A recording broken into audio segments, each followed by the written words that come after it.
Assalamualaikum warahmatullahi wabarakatuh. Perkenalkan, nama saya Jami Serli Anggraini, mahasiswi dari ITKES Wiatausaha Samarinda. Video kali ini saya akan menjelaskan mengenai pencegahan luka tekan atau luka dekubitus. Pengertian dari luka tekan atau dekubitus adalah luka yang terjadi pada daerah kulit atau permukaan jaringan kulit, yang biasanya terjadi karena adanya tekanan ataupun tekanan serta gesekan. Kemudian biasanya terjadi pada tulang yang menonjol seperti daerah bahu, siku, sarkum, ataupun daerah tumit. Tujuan dari video pembelajaran ini yaitu untuk menambah wawasan atau pengetahuan khususnya untuk penderita atau pasien, kemudian keluarga pasien dan juga perawat.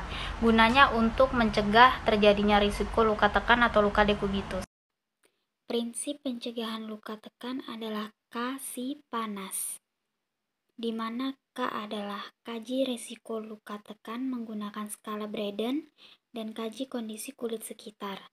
Kemudian C adalah mobilisasi, P adalah perawatan kulit, N adalah nutrisi, dan A adalah alas tempat tidur. Langkah pertama yaitu mengkaji risiko luka tekan menggunakan skala Braden. Di dalam skala Braden terdapat 6 parameter.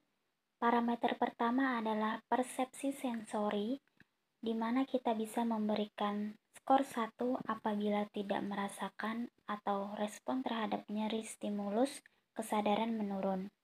Kemudian kita dapat memberikan skor 2 apabila pasien mengalami gangguan sensori pada setengah permukaan tubuh atau hanya berespon pada stimulus nyeri. Kemudian kita bisa memberikan skor 3 apabila terdapat gangguan sensori pada satu atau dua ekstremitas atau berespon pada perintah verbal tapi tidak selalu mampu mengatakan ketidaknyamanan.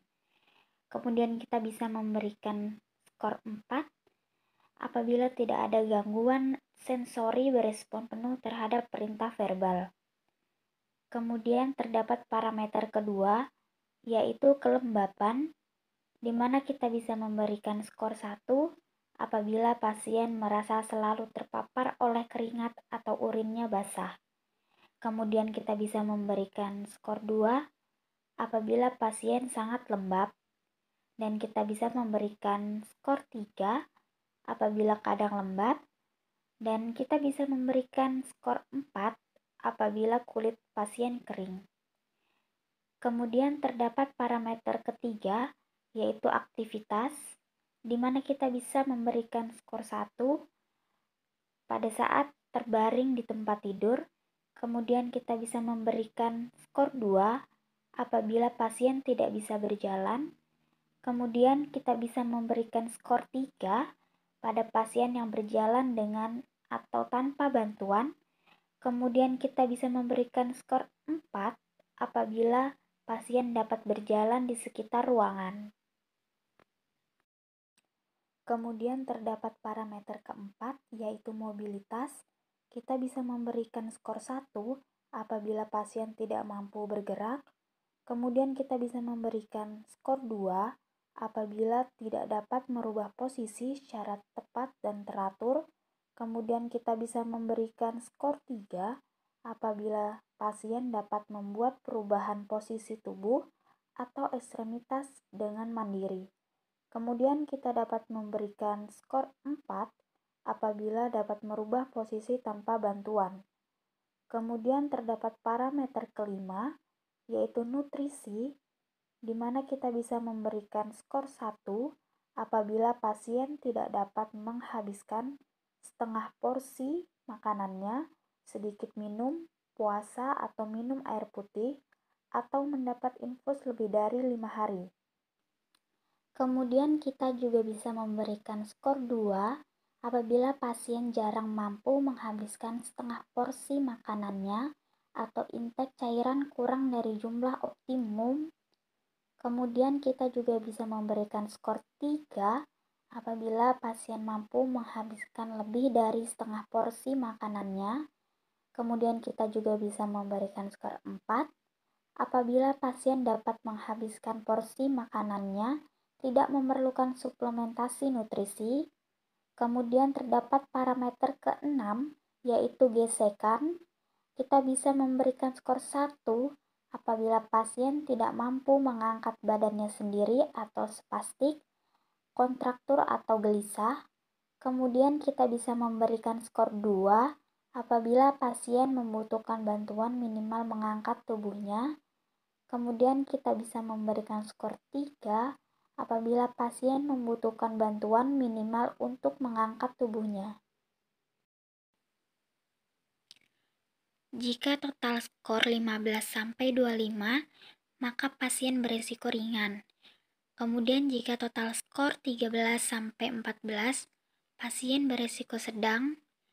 Jika total skor 10-12, maka pasien berisiko berat.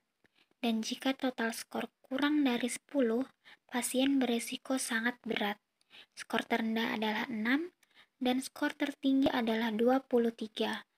Kemudian, semakin tinggi skor, maka semakin rendah pula resiko terjadinya luka tekan.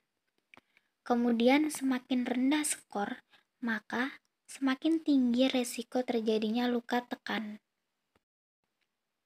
Langkah 2 yaitu mobilisasi. Mobilisasi dilakukan setiap 2 jam sekali, dengan cara miring kanan atau kiri. Langkah ketiga yaitu perawatan kulit.